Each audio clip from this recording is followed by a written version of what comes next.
ഓണപരീക്ഷയെ പറ്റി നിങ്ങൾ അറിയാൻ പാടില്ലാത്ത എങ്കിലും അറിഞ്ഞാൽ വലിയൊരു അഡ്വാൻറ്റേജ് തരാൻ പോകുന്ന കുറച്ച് സീക്രറ്റ്സ് ആണ് ഈ ഒരു വീഡിയോയിൽ വെളിപ്പെടുത്താൻ പോകുന്നത്. അപ്പോൾ മക്കളെ, ഒരു കാര്യം വീഡിയോയിൽ കിടക്കുന്നതിന് മുമ്പ് നിങ്ങൾക്ക് ഓണപരീക്ഷയെ പറ്റി എന്തെങ്കിലും ടെൻഷനോ പേടിയോ കാര്യങ്ങളൊക്കെ ഉണ്ടെങ്കിൽ അതൊക്കെ മാറ്റി വെക്കാൻ റെഡി ആയിക്കോളൂ. കാരണം എക്സാമിനർ നിങ്ങൾക്ക് വേണ്ടി ഏറ്റവും ബെസ്റ്റ് ക്ലാസ്സുകൾ, ഏറ്റവും ബെസ്റ്റ് ടീച്ചേഴ്സിൻ്റെ ഏറ്റവും ബെസ്റ്റ് ക്ലാസ്സുകൾ പ്രൊവൈഡ് ചെയ്യാൻ പോവുകയാണ്. അതിന് നിങ്ങൾ ആകെ ചെയ്യേണ്ടത് ഈ ചാനൽ സബ്സ്ക്രൈബ് ചെയ്യുക, വൈകുന്നേരം കൃത്യം ലൈവുകളിൽ വന്നിരിക്കുക, പഠിക്കുക. അതാണ് ഏറ്റവും ബേസിക് കാര്യം. ഓക്കെ, ഇനി നമുക്ക് വീഡിയോയിലേക്ക് കടക്കാം. എന്താണ് ഓണപരീക്ഷയെ പറ്റി നിങ്ങൾ എല്ലാവരും അറിഞ്ഞിരിക്കേണ്ട കുറച്ച് കാര്യങ്ങൾ.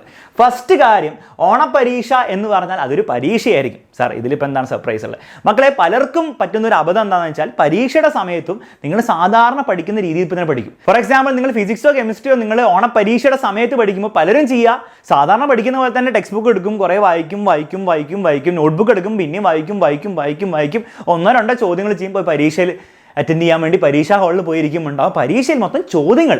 കാരണം അതൊരു പരീക്ഷയാണല്ലോ.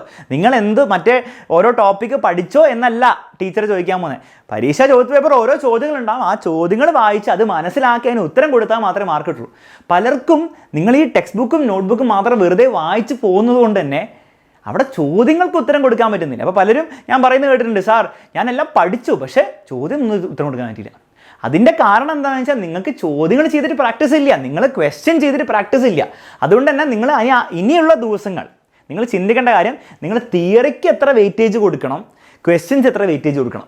അതിന് വളരെ സിമ്പിൾ ആൻസറാണ്. തിയറിക്ക് വളരെ കുറച്ച് വെയിറ്റേജ് ആണ് ഇനിയുള്ള ദിവസങ്ങൾ നിങ്ങൾ കൊടുക്കേണ്ടത്. ചോദ്യങ്ങളുടെ പ്രാക്ടീസിനാണ് നിങ്ങൾ കൂടുതൽ വെയിറ്റേജ് കൊടുക്കേണ്ടത്. പ്രത്യേകിച്ച് മാത്സ്, ഫിസിക്സ്, കെമിസ്ട്രി പോലത്തെ സയൻസ് സബ്ജക്ട്സിൽ നിങ്ങൾ ക്വസ്റ്റ്യൻസിന് നിങ്ങൾ കൂടുതൽ വെയിറ്റേജ് കൊടുത്തില്ലെങ്കിൽ, നിങ്ങൾ തിയറി മാത്രം, ടെക്സ്റ്റ് ബുക്ക് മാത്രം അല്ലെങ്കിൽ നോട്ട്ബുക്ക് മാത്രം ഇങ്ങനെ വായിച്ചുകൊണ്ടിരുന്നാൽ നിങ്ങൾക്ക് വലിയ ഗുണം ഉണ്ടാകാൻ പോകുന്നില്ല. ഓക്കെ, അപ്പോൾ ഇനിയുള്ള ദിവസങ്ങൾ മാക്സിമം ചോദ്യങ്ങൾ പ്രാക്ടീസ് ചെയ്യാൻ വേണ്ടിയിട്ട് ശ്രമിക്കുക. അതിന് രണ്ട് ബെസ്റ്റ് സൊല്യൂഷൻ ഉള്ളത്, ഒന്ന് നമ്മുടെ യൂട്യൂബ് ചാനലിൽ കൃത്യമായിട്ട് വന്ന് ക്ലാസ് അറ്റൻഡ് ചെയ്യുക. കാരണം ഇനിയുള്ള ദിവസങ്ങളിൽ എല്ലാ ദിവസവും നിങ്ങൾക്ക് മാരത്തോൺ ലൈവ് ഉണ്ടാവും. ആ മാരത്തോൺ ലൈവുകളിൽ നമ്മൾ അനാവശ്യമായിട്ട് തിയറി പറയില്ല. തിയറി മൊത്തം പഠിക്കേണ്ട അങ്ങനെയൊന്നല്ല പറയുന്നത്. ആവശ്യമുള്ള തിയറിയും കൂടുതൽ സമയം നമ്മൾ ചോദ്യങ്ങളിലായിരിക്കും സ്പെൻഡ് ചെയ്യുക. അപ്പോൾ ക്ലാസ് വന്നിരിക്കുക എന്നാണ് ഏറ്റവും പ്രൈമറി കാര്യം. രണ്ടാമത്തെ കാര്യം, നിങ്ങളുടെ നോട്ട്ബുക്കൊന്നും നിങ്ങൾക്ക് ഏതെങ്കിലും ഗൈഡൊക്കെ നിങ്ങൾ യൂസ് ചെയ്യുന്നുണ്ടെങ്കിലും പിന്നെ എക്സാമിനറിൻ്റെ ബാച്ചിൽ ജോയിൻ ചെയ്തവരാണെങ്കിലും ഒക്കെ നിങ്ങൾ അതിലെ ക്വസ്റ്റ്യൻസിൽ കൂടുതൽ ഫോക്കസ് ചെയ്യുക. ഓക്കെ, ബുക്സ് ആണെങ്കിൽ ബുക്സിലെ ക്വസ്റ്റ്യൻസിൽ ഫോക്കസ് ചെയ്യുക. ബാച്ചിലെ ക്വസ്റ്റ്യൻസിലും അതിൽ തന്നിരിക്കുന്ന നോട്ട്സും റിവൈസ് ചെയ്യാൻ വേണ്ടി മാക്സിമം ശ്രമിക്കുക. ഓക്കെ, അപ്പോൾ അതാണ് ഏറ്റവും ബെസ്റ്റ് ചെയ്യേണ്ടത്. ഇത് കൂടാതെ നിങ്ങൾക്ക് മുൻ പരീക്ഷാ ചോദ്യ പേപ്പറിലെ ചോദ്യങ്ങളും നിങ്ങൾക്ക് ചെയ്യാൻ പറ്റുമെങ്കിൽ, അതിനുള്ള സമയം നിങ്ങൾക്ക് ഉണ്ടാക്കാൻ സാധിക്കുമെങ്കിൽ അത് വലിയൊരു കാര്യമായിരിക്കും. കാരണം മിക്ക ചോദ്യങ്ങളും നിങ്ങൾ ഓണപരീക്ഷയിൽ കാണാൻ പോകുന്നത് ഒന്നെങ്കിൽ പബ്ലിക് പരീക്ഷയിലോ അല്ലെങ്കിൽ മുൻ ഓണപരീക്ഷകളിലൊക്കെ ചോദിച്ച ചോദ്യങ്ങളോ അതിനോട് സാമ്യമുള്ള ചോദ്യങ്ങളൊക്കെയാണ് വരാൻ പോകുന്നത്. ഓക്കെ, അപ്പോൾ നിങ്ങളത് പ്രാക്ടീസ് ചെയ്താൽ അത്രത്തോളം ബെനിഫിറ്റ് ആയിരിക്കും നിങ്ങൾക്ക് കിട്ടുക. മാത്രമല്ല, എത്രത്തോളം ചോദ്യങ്ങൾ നിങ്ങൾ ചെയ്യുന്നോ അത്രത്തോളം നിങ്ങൾ ചോദ്യങ്ങൾ കണ്ട് അതിനെപ്പറ്റി അത് മനസ്സിലാക്കാനും അതിൻ്റെ ആൻസർ എഴുതി ഫലിപ്പിക്കാനുള്ള ആ ഒരു സ്കില്ലും നിങ്ങൾ എന്ത് ചെയ്യുന്നുണ്ട്, നിങ്ങൾ ബിൽഡ് ചെയ്തെടുക്കുന്നുണ്ട്. അതും വലിയ ഇമ്പോർട്ടൻസ് ഉള്ളൊരു കാര്യമാണ്. ഓക്കെ, സോ കൂടുതൽ സമയം ഇനിയുള്ള ദിവസങ്ങളിൽ ക്വസ്റ്റ്യൻസിൽ സ്പെൻഡ് ചെയ്യാൻ നോക്കുക. എത്രത്തോളം സമയം നിങ്ങൾ ക്വസ്റ്റ്യൻസിൽ നിന്ന് അകന്ന് നിൽക്കുന്നു അത്രത്തോളം ബുദ്ധിമുട്ടായിരിക്കും പരീക്ഷയിൽ നിങ്ങൾ ഫേസ് ചെയ്യാൻ പോകുന്നത്. അപ്പോൾ ഫസ്റ്റ് കാര്യം മനസ്സിലായി എന്ന് വിചാരിക്കുന്നു. ശരിക്കും പറഞ്ഞാൽ വളരെ കോമൺ സെൻസിക്കലായിട്ട് നിങ്ങൾക്ക് തോന്നേണ്ട കാര്യമാണ്, എങ്കിലും പലർക്കും ഇത് അറിയാത്തത് കൊണ്ടാണ് ഇതെനിക്ക് പറയേണ്ടി വരുന്നത്. ഓക്കെ, രണ്ടാമത്തെ കാര്യം, പലരും എന്ത് ചെയ്യാൻ നോക്കുന്നത് വെച്ചാൽ, സാർ ഞാൻ 3 ചാപ്റ്റർ പഠിക്കാനുണ്ട്, ഞാൻ പക്ഷേ 2 ചാപ്റ്റർ അല്ല 1 ചാപ്റ്റർ ഞാൻ പഠിച്ചിട്ടുള്ളൂ പ്രോപ്പറായിട്ട്. അപ്പോൾ ഞാൻ എങ്ങനെയും സിലബസ് അങ്ങോട്ട് തീർത്തേക്കാം. ഓക്കെ, പ്രോപ്പറായിട്ടൊന്നും പഠിച്ചില്ലെങ്കിൽ കുഴപ്പമില്ല, അങ്ങോട്ട് തീർക്കാം. കാരണം തീർക്കാണ്ട് എങ്ങനെ പരീക്ഷയ്ക്ക് പോകാം, പരീക്ഷയ്ക്ക് 3 ചാപ്റ്ററില്ലേ.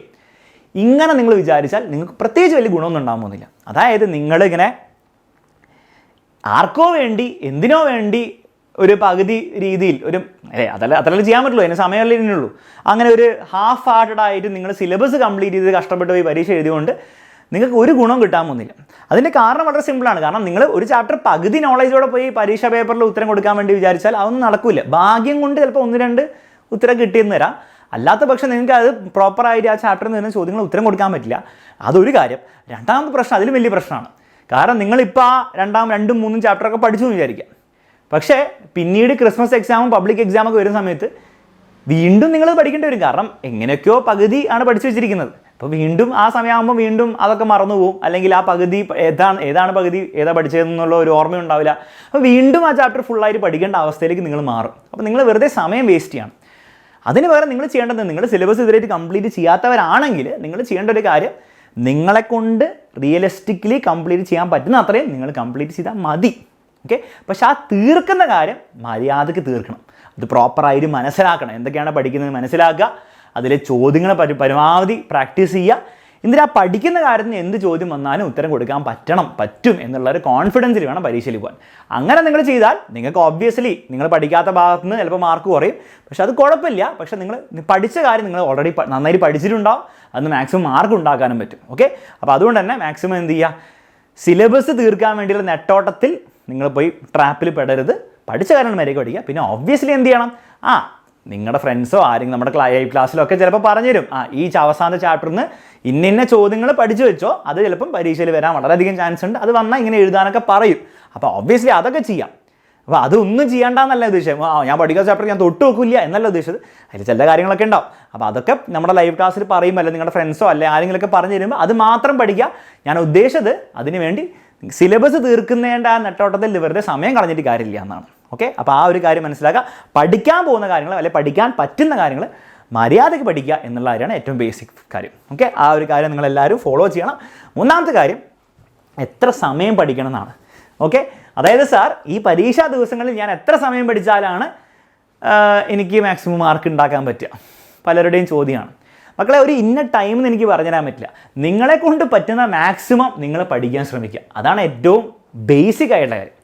ഇനി രണ്ടാമത്തെ കാര്യം, അത് പലർക്കും ഇത് കേൾക്കുമ്പോൾ ഒരു സാറ്റിസ്ഫാക്ഷൻ ഇല്ലേ, സാർ അങ്ങനെ പറഞ്ഞാൽ ശരിയല്ല, ഒരു മണിക്കൂർ പറ, 1 മണിക്കൂറാണോ, 1.5 മണിക്കൂറാണോ, 2 മണിക്കൂറാണോ. മക്കളെ, വളരെ ബേസിക് ആയിട്ട് പറഞ്ഞാൽ നിങ്ങളൊരു 1.5 മണിക്കൂർ എങ്കിലും നിങ്ങൾ ഈ പരീക്ഷാ ദിവസങ്ങളിൽ പഠിച്ചേ പറ്റുള്ളൂ. അത് വളരെ അൺറിയലിസ്റ്റിക് ആയിട്ടുള്ളൊരു ഗോളായിട്ട് ഞാൻ കരുതുന്നില്ല. ഐഡിയലി അതൊരു 2.5 മണിക്കൂർ ടു 3 മണിക്കൂറിലേക്ക് ആക്കിയാൽ നിങ്ങൾക്ക് മാക്സിമം എന്ത് ചെയ്യാൻ പറ്റും, റിവൈസ് ചെയ്യാൻ പറ്റും. മാക്സിമം ചോദ്യങ്ങൾ നിങ്ങൾക്ക് വീണ്ടും പഠിച്ച ചോദ്യങ്ങളും പഠിക്കാത്ത ചോദ്യങ്ങളൊക്കെ നിങ്ങൾക്ക് പഠിച്ചെടുക്കാൻ പറ്റും. എന്നിട്ട് പരീക്ഷ എഴുതി അതിൻ്റെതായ വ്യത്യാസം ഉണ്ടാവും. ഓക്കെ, അപ്പോൾ അത് നിങ്ങൾ തന്നെ ആലോചിക്കണം, നിങ്ങൾക്ക് എന്താണ് വേണ്ടത്. നിങ്ങൾക്ക് നല്ല മാർക്കാണ് വേണ്ടെങ്കിൽ നിങ്ങൾക്ക് 1.5 മണിക്കൂർ കൊണ്ട് നിങ്ങൾക്ക് തീർക്കാൻ സാധിക്കില്ല. നിങ്ങൾക്ക് നല്ലൊരു മാർക്കാണ് വേണ്ടത്, മിനിമം 2.5 മണിക്കൂർ ടു 3 മണിക്കൂർ പരീക്ഷാ ദിവസങ്ങളിൽ പഠിക്കാൻ നിങ്ങൾ സമയം ഉണ്ടാക്കണം. ഇനി ഒബ്വിയസ്ലി അതിലും കൂടുതൽ നിങ്ങൾക്ക് പഠിക്കാൻ പറ്റുവാണെങ്കിൽ അത്രത്തോളം നല്ലത്. ഓക്കെ, പക്ഷേ അതേസമയം നിങ്ങൾ ശ്രദ്ധിക്കേണ്ട ബേസിക് ആയിട്ടുള്ള കുറച്ച് കാര്യങ്ങൾ, നിങ്ങൾ പരീക്ഷാ ദിവസങ്ങളിൽ കൂടുതൽ സമയം പഠിച്ച കാര്യങ്ങൾ റിവൈസ് ചെയ്യാൻ വേണ്ടി ശ്രമിക്കുക. പുതിയ കാര്യങ്ങൾ പഠിക്കാൻ കുറേ പോകണ്ട, അത് നല്ല കാര്യമായിരിക്കില്ല. അതേസമയം ഉറക്കം നിങ്ങൾക്ക് പ്രോപ്പറായിട്ട് കിട്ടാതെ നിങ്ങൾ വെറുതെ കഷ്ടപ്പെട്ട് രാത്രിയൊക്കെ ഇരുന്ന് പഠിച്ചാൽ നിങ്ങൾക്ക് പരീക്ഷയിൽ പെർഫോം ചെയ്യാൻ സാധിക്കില്ല. ഓക്കെ, അപ്പോൾ 7 to 8 hours ഓഫ് സ്ലീപ്പ് എന്തായാലും മാറ്റി വെച്ചതിന് ശേഷം ബാക്കിയുള്ള സമയം മാത്രമേ പഠിക്കാൻ പാടുള്ളൂ. ഓക്കെ, അപ്പോൾ ടൈമിൻ്റെ കാര്യം മനസ്സിലായല്ലോ, എത്രത്തോളം പഠിക്കാൻ പറ്റുമോ അത്രത്തോളം പഠിക്കുക, ഹെൽത്തി ആയിട്ട്. ഓക്കെ, നെക്സ്റ്റ് കാര്യം, സ്ട്രെസ്സ്. പലർക്കും പരീക്ഷയുടെ സമയത്തുള്ള ഒരു പ്രശ്നമാണ് ഈ സ്ട്രെസ് എന്ന് പറഞ്ഞാൽ. മക്കളെ, നിങ്ങൾ മനസ്സിലാക്കേണ്ട കാര്യം, ഇതൊരു വലിയൊരു കുറേ പ്രഹസനമൊക്കെ നമ്മളും കാണിക്കുമെങ്കിലും, അല്ലേ, ഓണപ്പരീക്ഷ ഇത് വേണം അത് വേണം എന്നൊക്കെ നമ്മൾ കാണിക്കുമെങ്കിലും നിങ്ങളത് ഭയങ്കര അങ്ങോട്ട് സീരിയസ് ആയിട്ട് എടുക്കേണ്ട ആവശ്യമൊന്നുമില്ല. അതായത് ഈ ഓണപ്പരീക്ഷ പഠിച്ചില്ലെങ്കിൽ പബ്ലിക് എക്സാമിന് മാർക്ക് കിട്ടില്ല, A+ കിട്ടില്ല എന്നുള്ള ആ ഒരു ഭയങ്കര ടെൻഷനും സ്ട്രെസ്സൊക്കെ എടുത്ത് നിങ്ങൾ വേറെ ലെവലിലേക്ക് നിങ്ങളുടെ മനസ്സിനെയും നിങ്ങളുടെ ശരീരത്തിനെയും കൊണ്ടുവരുത്. അത്ര വലിയ സംഭവമല്ല അത്. നിങ്ങളെക്കൊണ്ട് പറ്റുന്ന കാര്യം നിങ്ങൾ ചെയ്യണം, അത് നിങ്ങളുടെ ഡ്യൂട്ടിയാണ്. നിങ്ങൾക്ക് നിങ്ങളോടും നിങ്ങളുടെ പേരൻസിനോടും നിങ്ങൾ പോകുന്ന സ്കൂളിലെ ടീച്ചേഴ്സിനോടും ഈ സൊസൈറ്റിനോടൊക്കെ നിങ്ങൾക്കുള്ളൊരു ബേസിക് ഡ്യൂട്ടിയാണ്. നിങ്ങൾക്ക് ചെയ്യാൻ പറ്റുന്നത് നിങ്ങൾ ചെയ്യാം. അന്ന് വിചാരിച്ച് ഒരിക്കലും ഓണപ്പരീക്ഷയിൽ മാർക്ക് കിട്ടിയില്ലെങ്കിൽ ഒന്നും നടക്കില്ല എന്നൊക്കെ.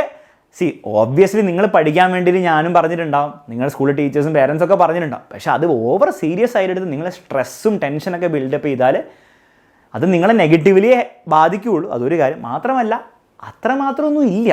ഓക്കെ, ഓണപ്പരീക്ഷ എന്ന് പറഞ്ഞാൽ അത്രമാത്രം നിങ്ങൾ ഇതാക്കാനൊന്നും ഇല്ല. പക്ഷെ ഒരു കാര്യം നിങ്ങൾ ഉറപ്പ് വരുത്തണം, ഓണപ്പരീക്ഷയിൽ നിങ്ങൾ ചിലപ്പോൾ ഉഴപ്പിയിട്ടൊക്കെ ആയിരിക്കും ഇങ്ങനെ ഈ ഒരു സിറ്റുവേഷനിൽ എത്തിയിട്ടുണ്ട്, ഇതൊക്കെ കേൾക്കേണ്ട വരുന്നത്.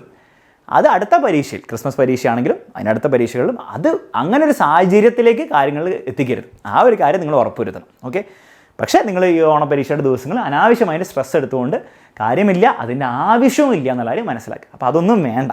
ഓക്കെ, അതൊരു ഇമ്പോർട്ടൻ്റ് ആയിട്ടുള്ള കാര്യമാണ്. അപ്പോൾ പലർക്കും അത് അറിയില്ല, അതുകൊണ്ടാണ് ഇതൊക്കെ പറയേണ്ടി വരുന്നത്. പല കുട്ടികളും ഇങ്ങനെ ഓണപ്പരീക്ഷ എന്ന് പറഞ്ഞാൽ എന്തോ ഒരു അനാവശ്യമായിട്ടുള്ളൊരു ഇതിലാണ്. ഓക്കെ, അപ്പോൾ അതിൻ്റെ ആവശ്യമില്ല. റിലാക്സ് ചെയ്യുക. നമുക്ക് പറ്റുന്ന കാര്യം നമ്മൾ പറ്റുന്ന പോലെ ചെയ്യുക. പിന്നെ അവസാനം നിങ്ങൾ ആലോചിക്കേണ്ട ഇത്രയേ ഉള്ളൂ, നിങ്ങൾക്ക് പരീക്ഷ കഴിഞ്ഞിട്ട് ഓണം വെക്കേഷനുള്ള സമയത്ത് നിങ്ങൾക്കൊരു കണ്ണാടി പോയിട്ട് എന്നെക്കൊണ്ട് ചെയ്യാൻ പറ്റിയ കാര്യം ഞാൻ മര്യാദയ്ക്ക് ചെയ്തോ, ആ ചോദ്യം നിങ്ങളോട് ചോദിക്കാൻ പറ്റണം. അതിൻ്റെ ഉത്തരം യെസ്, ചെയ്യാൻ പറ്റി, എന്നെക്കൊണ്ട് ചെയ്യാൻ പറ്റുന്ന കാര്യങ്ങൾ ഞാൻ ചെയ്തു എന്നുള്ളൊരു ഉത്തരം കിട്ടിയാൽ അതുപോലെ. അത്രയല്ലേ നമുക്ക് എല്ലാവർക്കും ചെയ്യാൻ പറ്റുള്ളൂ, ഞങ്ങൾക്കും നിങ്ങൾക്കും എല്ലാവർക്കും. അപ്പോൾ ആ ഒരു രീതിയിലേക്ക് എത്തിക്കാൻ മതി. ഇനി അതും പറ്റിയില്ലെങ്കിൽ പോലും പേടിക്കേണ്ട, ഇനിയും എക്സാംസ് വരുന്നുണ്ട്, ഇനിയും പ്രൂവ് ചെയ്യാനുള്ള സാഹചര്യങ്ങൾ വരും. അപ്പം പ്രോപ്പറായിട്ട് യൂസ് ചെയ്താൽ മതി. ഓക്കെ, ലാസ്റ്റ് കാര്യമാണ് എക്സാമിനർ. മക്കളെ, എക്സാമിനർ എന്ന് പറഞ്ഞാൽ 1, 2, 3, 4 ആൾക്കാരല്ല. നിങ്ങൾ ഓബ്വിയസ്ലി കാണുന്നത് എന്നെയും അലൻ സാറിനെയും പിന്നെ അർച്ചന മിസ്സിനെയും പല ടീച്ചേഴ്സിനെ മാത്രമേ ഉണ്ടാവുള്ളൂ നിങ്ങൾ യൂട്യൂബിൻ്റെ ഈ മുഖം ഇങ്ങനെയൊക്കെ ആയിട്ട് കാണുന്നത്. പക്ഷെ നിങ്ങൾ മനസ്സിലാക്കേണ്ടത് 100ഉം 200ഉം കണക്കിന് ആൾക്കാരാണ് ഈ നിങ്ങളുടെ ക്ലാസ് മനോഹരമായിട്ട് പോകാൻ വേണ്ടിയിട്ടും നിങ്ങൾക്ക് നല്ല മാർക്ക് കിട്ടാനും നിങ്ങൾക്ക് നന്നായിട്ട് പഠിക്കാൻ വേണ്ടിയിട്ടുള്ള സാഹചര്യങ്ങൾ പ്രൊവൈഡ് ചെയ്യാൻ വേണ്ടിയിട്ടും അതിനുള്ള ഫെസിലിറ്റീസ് പ്രൊവൈഡ് ചെയ്യാൻ വേണ്ടിയിട്ടും വർക്ക് ചെയ്യുന്നത്. ഡെയിലി ഡെഡിക്കേറ്റഡ് ആയിട്ട് നിങ്ങളുടെ പഠനം മനസ്സിൽ കണ്ട് നിങ്ങളുടെ റിസൾട്ട് മനസ്സിൽ കണ്ടിട്ടാണ് അവർ വർക്ക് ചെയ്യുന്നത്. അത് വീഡിയോ എഡിറ്റേഴ്സിനെ ഇൻക്ലൂഡ് ചെയ്യും, നമ്മുടെ ഓരോ PPTയും ഓരോരോ ക്വസ്റ്റ്യൻസും ക്രിയേറ്റ് ചെയ്യുന്ന ടൈപ്പ് ചെയ്യുന്ന പല ആൾക്കാർ ഇന്ന് ഇൻക്ലൂഡ് ചെയ്യും. നമ്മുടെ എക്സാമിനറിൻ്റെ ഓഫീസിൽ നിങ്ങളുടെ ഫോൺ വിളിക്കുമ്പോൾ ബാച്ചിൽ ജോയിൻ ചെയ്യാൻ വേണ്ടി ഫോൺ വിളിക്കുമ്പോൾ ഹെൽപ്പ് ചെയ്യുന്ന ആൾക്കാർ, അതും അവർ ഇൻവോൾവ് ആണ് ഇതിൽ. നിങ്ങളുടെ വാട്സാപ്പ് കമ്മ്യൂണിറ്റിയിൽ ബ്രോഡ്കാസ്റ്റ് ചെയ്യുന്ന കുറേ ആൾക്കാരുണ്ട്, അവരൊന്നും റോബോട്ട്സൊന്നും അല്ല. അവരൊക്കെ ഇങ്ങനെ വൈകുന്നേരം ഇരുന്ന് ഓരോരോ ഷോർട്സ് വീഡിയോ യൂട്യൂബിൽ അപ്ലോഡ് ചെയ്ത് അത് ഷെയർ ബട്ടൺ ക്ലിക്ക് ചെയ്ത് നിങ്ങൾക്ക് ഓരോ പ്രാവശ്യം അയച്ചു തരുമ്പോഴും അവരുടെ മനസ്സിൽ, നമ്മളെപ്പോഴും പറയുന്നവരാണ്, അവരുടെ മനസ്സിൽ ഒറ്റ കാര്യമുള്ളൂ, നിങ്ങൾക്ക് നന്നായിട്ട് പഠിക്കാൻ പറ്റണം. അന്നത്തെ വൈകുന്നേരത്തെ ലൈവ് ക്ലാസ് നിങ്ങൾ കൃത്യമായിട്ട് അതിനെപ്പറ്റി അറിയണം, അതിൻ്റെ നോട്ടിഫിക്കേഷൻ നിങ്ങൾക്ക് കിട്ടണം, നിങ്ങൾ ക്ലാസ്സിൽ വന്നിരുന്ന് പങ്കെടുക്കണം, നിങ്ങൾക്ക് അതുകൊണ്ട് എന്തെങ്കിലും ഗുണം ഉണ്ടാകണം എന്നുള്ള ഒരു മെൻറ്റാലിറ്റിയോടെയാണ് എല്ലാവരും വർക്ക് ചെയ്യുന്നത്. അപ്പോൾ ഇത്രയും വലിയൊരു ടീമാണ് നിങ്ങൾക്ക് വേണ്ടി ഇവിടെ വർക്ക് ചെയ്യുന്നത്. അപ്പം ഇൻ എ സെൻസ് നമ്മൾ ആക്ച്വലി ഒരു ഫാമിലിയാണ് അല്ലേ. ഒരു ഫാമിലിയിൽ അങ്ങോട്ടും ഇങ്ങോട്ടും ഹെൽപ്പ് ചെയ്യുന്ന പോലെ ആ ഒരു വളരെ പോസിറ്റീവായിട്ട് വേറെ മറ്റൊരു കാര്യവും ഇല്ല. പ്രത്യേകിച്ച് യൂട്യൂബിലാണെങ്കിൽ നിങ്ങൾക്ക് ഒരു പൈസ പോലും നമ്മൾ ചോദിക്കുന്നില്ല അല്ലേ. നിങ്ങൾ ബാച്ചിൽ ജോയിൻ ചെയ്യണം, അത് വേറെ കാര്യം, അതിന് ആരും നിർബന്ധിക്കുന്നില്ല. നിങ്ങൾക്ക് ഇഷ്ടമുണ്ടെങ്കിൽ ജോയിൻ ചെയ്യാം, ഇഷ്ടമില്ലെങ്കിൽ നിങ്ങൾ ജോയിൻ ചെയ്യേണ്ട. അതിന് ആർക്കും ഇവിടെ എന്താണ് സന്തോഷമോ സങ്കടമോ ഒന്നുമില്ല. അപ്പോൾ യൂട്യൂബിലേക്ക് വരുമ്പം അത് 100% പോസിറ്റീവ് ഇൻറ്റൻഷനോടെ ചെയ്യുന്ന കാര്യങ്ങളാണ് ഓരോ ആൾക്കാരും ചെയ്യുന്നത്. അപ്പോൾ അതിൽ അതിനെ കളങ്കപ്പെടുത്താൻ വേറെ ഒന്നുമില്ല. അപ്പോൾ അത്രയും ഒരു ഫാമിലിയുടെ ഓരോ ആൾക്കാരും അങ്ങോട്ടും ഇങ്ങോട്ടും അച്ഛനും അമ്മയും മക്കളും ഒക്കെയുള്ള അങ്ങോട്ടും ഇങ്ങോട്ടുള്ള ഒരു പോസിറ്റീവ് ഇൻറ്റൻഷൻ അല്ലെ. അങ്ങോട്ടും ഇങ്ങോട്ടും പോസിറ്റീവ് കാര്യങ്ങൾ സംഭവിക്കണം അല്ലെ, അച്ഛനും അമ്മയ്ക്കൊക്കെ പോസിറ്റീവ് വരണം അല്ലെ, മക്കൾക്ക് പോസിറ്റീവ് കാര്യങ്ങളെ സംഭവിക്കാൻ പാടുള്ളൂ എന്നുള്ള ആ ഒരു ഇൻറ്റൻഷനോടെയാണ് നമ്മൾ ഓരോ കാര്യങ്ങളും ഈ എക്സാമിനർ ഫാമിലി തന്നെ ചെയ്യുന്നത്. അപ്പോൾ ഇൻ എ സെൻസ് നമ്മൾ ആക്ച്വലി ഒരു ഫാമിലി ആണെന്നുള്ള കാര്യം നിങ്ങളുടെ മനസ്സിലൊരു ബോധ്യം ഉണ്ടാവണം. ആ ബോധ്യം ഉണ്ടെങ്കിൽ എന്ത് വന്നാലും പേടിക്കേണ്ട ആവശ്യമില്ല എന്നുള്ള ആ ഒരു കരുത്ത് നിങ്ങളുടെ മനസ്സിൽ കിട്ടും. ആ ഒരു കരുത്തും കൂടി ഇനി അങ്ങോട്ട് ഉണ്ടായിരിക്കണം. ഓക്കെ, അപ്പോൾ എക്സാമിനർ ഫാമിലി എന്ന് പറഞ്ഞാൽ ആക്ച്വലി നിങ്ങൾ വിചാരിക്കുന്ന വെറുതെ ഒരു വാക്കിലല്ല, ഒരു വേർഡിൽ, ഒരു സെൻറ്റൻസിൽ ഉൾക്കൊള്ളാൻ പറ്റിയ ഒരു തോട്ടല്ല. അത് ആക്ച്വലി ഒരു കാര്യമാണ്. ഇതിൽ ഞങ്ങളുടെ ഹോൾ ടീം മാത്രമല്ല, നിങ്ങൾ അറിയാത്തതും അറിയുന്നതുമായിട്ടുള്ള പല കുട്ടികളും ഒരുമിച്ച് വന്നിരിക്കുന്ന ഒരു കൂട്ടായ്മയാണിത്. നിങ്ങളൊന്ന് ആലോചിച്ചാൽ വലിയൊരു കാര്യം തന്നെയാണ്. ഇതിലും വലിയ കാര്യം എന്താണുള്ളത്? ഇത്രയും കുട്ടികൾ, ആയിരക്കണക്കിന് കുട്ടികൾ ഓരോ ദിവസവും ഓരോ ലൈവ് ക്ലാസ്സിൽ കയറി വന്നിരുന്ന് ആ ഒരു എനർജിയും പവറും കാണിക്കുന്ന, അങ്ങോട്ടും ഇങ്ങോട്ടും അറിയാത്ത സ്ട്രേഞ്ചേഴ്സാണ് എല്ലാവരും. അവരൊക്കെ വന്നിരുന്ന് ഒരുമിച്ച് വെറുതെ അല്ലേ, പ്രത്യേകിച്ച് ഒരു ഗോളൊന്നും ഇല്ല, ഇവിടെ ഫീസും പൈസയും കൊടുത്തിട്ട് വന്നല്ല നിങ്ങൾ പഠിക്കുന്നത്, ഒരു ഇതും ഇല്ലാണ്ട്, ഒരു കണ്ടീഷൻസും ഇല്ലാണ്ട് വന്ന് പഠിക്കുന്നത്, അതൊരു മഹത്തായ കാര്യമായിട്ടാണ് ഞാൻ കരുതുന്നത്. നിങ്ങൾക്കും അങ്ങനെ കരുതാൻ പറ്റുകയാണെങ്കിൽ അത് വേറൊരു ലെവൽ ഓഫ് ഫീലിംഗ് ആയിരിക്കും നിങ്ങൾക്ക് ഉണ്ടാക്കാൻ പോകുന്നത്. വേറെ ലെവൽ ഓഫ് പോസിറ്റീവ് ഫീലിംഗ് ആയിരിക്കും നിങ്ങൾക്ക് പഠിക്കുമ്പോഴൊക്കെ ഉണ്ടാക്കി തരാൻ പോകുന്നത്. ആ ഒരു രീതിയിൽ, ആ ഒരു ഫ്രെയിം വർക്കിൽ നിങ്ങൾക്ക് ചിന്തിക്കാൻ പറ്റട്ടെ എന്ന് വിചാരിച്ചുകൊണ്ട്, എന്ന് ഹോപ്പ് ചെയ്തുകൊണ്ട് ഈ വീഡിയോ അവസാനിപ്പിക്കുകയാണ് മക്കളെ. അപ്പോൾ നിങ്ങൾക്ക് ഭയങ്കര സീക്രറ്റ്സ് ഒന്നും ആയിരിക്കില്ല പലർക്കും പല കാര്യങ്ങളും നമ്മൾ റിവീൽ ചെയ്തത്. എങ്കിലും ഈ ഒരു വീഡിയോ കൊണ്ട് എന്തെങ്കിലും യൂസ്ഫുൾ ആയിട്ട് നിങ്ങൾക്ക് തോന്നുകയാണെങ്കിൽ തീർച്ചയായിട്ടും നിങ്ങളുടെ ഫ്രണ്ട്സിനൊക്കെ ഷെയർ ചെയ്ത് കൊടുക്കുക. അതിനോടൊപ്പം തന്നെ കമൻറ്റ് ബോക്സിൽ ഒരു കമൻറ്റും കൂടി അങ്ങോട്ട് ഇട്ടേക്കുക. ഓക്കെ, അതെന്ത് വേണം ഇട്ടോളൂ. നിങ്ങൾക്ക് ഈ വീഡിയോ എന്താ യൂസ്ഫുൾ ആയി തോന്നിയെങ്കിലോ അല്ലെങ്കിൽ ഈ വീഡിയോനെ പറ്റി എന്തെങ്കിലും പറയാൻ ആഗ്രഹിക്കുന്നുണ്ടല്ലോ, അല്ലെങ്കിൽ നിങ്ങൾക്ക് വെറുതെ എന്തെങ്കിലും റാൻഡമായിട്ട് പറയാനുണ്ടെങ്കിൽ അത് കമൻറ്റ് ബോക്സിൽ കമൻറ്റ് ചെയ്യുക. മറ്റൊരു വീഡിയോയിൽ നമുക്ക് കാണാം മക്കൾ. അതുവരെ അടിപൊളിയായിട്ട് പഠിക്കുക. ഓണപ്പരീക്ഷ നമുക്ക് പറ്റുന്ന പോലെ നമ്മൾ തകർത്ത് എഴുതിയിരിക്കും. ഓക്കെ, അപ്പോൾ ഓൾ ദി ബെസ്റ്റ്. അടുത്ത വീഡിയോയിൽ കാണാം.